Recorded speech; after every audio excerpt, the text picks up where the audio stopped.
Hey, what is up my friends? Welcome once again to the video. Today I will be teaching you how to do an oil change on a 2009 to 2014 Yamaha R1.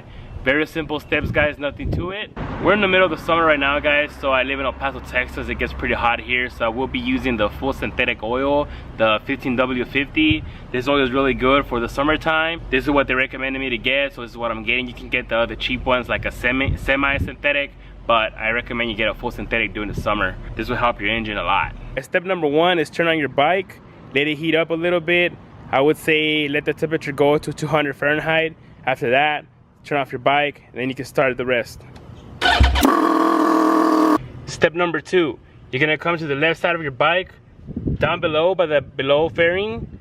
You're gonna take out 1, 2, 3, 4, and 5 bolts. That way you can get to your drain bolt of the bottom, the oil drain bolt. You might want to twist your wheel a little bit, that way you have more room to play. If you want to, you can remove the fairings guys, this right here, and then the left and the right fairings, but I'm gonna try to do this the minimal time consuming as possible.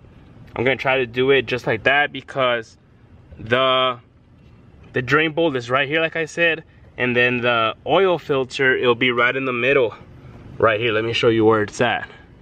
It'll be right there. I know you guys can see it. Right in the middle right there. I know you can see where I'm pointing my finger, right there. So you don't really have to take out the left and the right fairing. That's only if you want to, but let's see if it works out like that.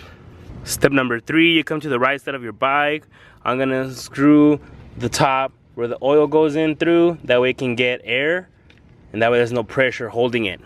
Step number four, you come again to the left side of your bike, locate the oil drain bolt. You're gonna put this on the bottom, that way the oil can stay there. You're gonna be using a 17mm socket.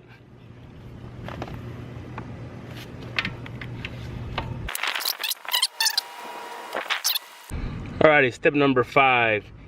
Again, you're gonna have to remove the oil filter. It'll be right in the middle of the headers right here, guys. Like I said, you can remove your fairings, the left and the right, if it's totally up to you. I'm not gonna do it because I think you can go through here. You have a good reach amount to go in there. So this is what you will need.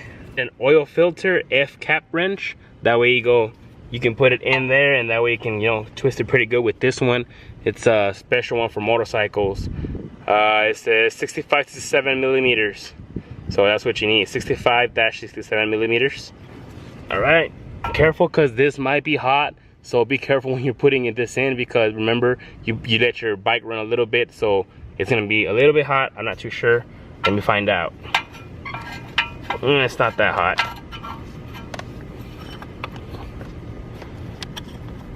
All right, as you can see, there you go. There's my, I hope this thing zoom in pretty good in there. If not, I can, there you go. You wanna get an extender about this long, that way you have a reach in there, you know, that way you have to be like struggling. Make sure you have your pan in the bottom still right there, because oil will fall off.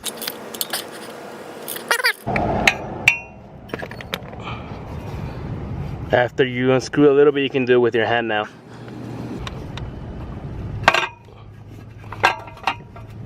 Okay, so I managed to take out the filter, but you see, I didn't think about this first. You will have to remove your right side fairing, because how are you gonna take out your filter? It's gonna have to be through that side. Let me show you how. Step number 6, after you remove the oil filter from the bottom of the headers, you come to the right side of your bike. Like I said, I thought you weren't gonna have to remove the fairing, but obviously you do. Now I see why. Again, this is the first time I ever do this, so bear with me.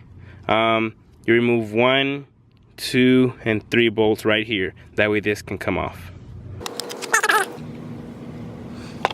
Now you can see you have enough room to remove your oil filter through here. It's kind of tricky, but you'll manage to get it out just like that, you see? Step number 7, you get your new oil filter. I got the Yamaha because they didn't have K&N, but I was trying to look for K&N, but oh well, Yamaha's a pretty good brand too as well. Let me show it to you. See, nice, very nice. You remove this little plastic in the bottom. Like that. Guys, make sure when you put this back inside there, you put oil around it through here. Put a little bit of oil, just enough. You can get it from the pan. Just the tip of your finger, go like that around it. Just like so. I dipped it in there. All I'm gonna do is this. Go around just like that. Little bit, not too much. Step number 8, you go ahead and put it back in through here, through where you got it from. Go ahead and put it back in through here. Leave it in the middle. And if you can, go ahead and put it back in there. If not, you can go to the left side of your bike and you can check it out to see how it's going in. You can see it right here. All you gotta do is tighten it up. Once it's in there, once you tighten it up with your hand, step number 9, go ahead and get your cap wrench again. Put it in there. Go ahead and get your extender and tighten it up. Not too tight, remember, you wanna show love to your machine. You don't wanna do this too tight. Step number 10, after you put the oil filter back in the front, you're gonna be in the left side of your bike. You're gonna grab your drain bolt, put it back in there. You wanna make sure it's a little bit lubricated, so dip it in the oil, it doesn't matter. As long as it's lubricated, and put it back in there. Step number 12, you're gonna use a total of 4 quarts.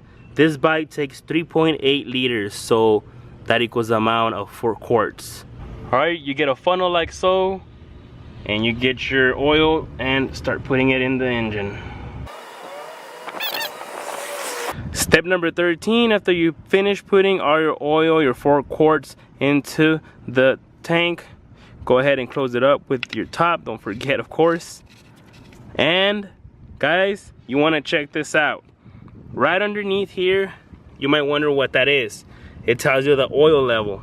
If you sit up your bike straight, I know most of you don't have stands like I do, so all you gotta do is put your bike kind of straight like that, and your oil level should be in between those 2 lines right there. That means it's perfect. Mine's perfect right there. In between those 2 lines, I don't know if you guys can see it, but that means your oil level is on point. Step number 14, before you put all your fairings on, turn on your bike, let it get hot again to 2000 Fahrenheit. Check for leakage on your left and your right and your front. Check everywhere for leakage. If you're good, you can go ahead and put your fairings back on.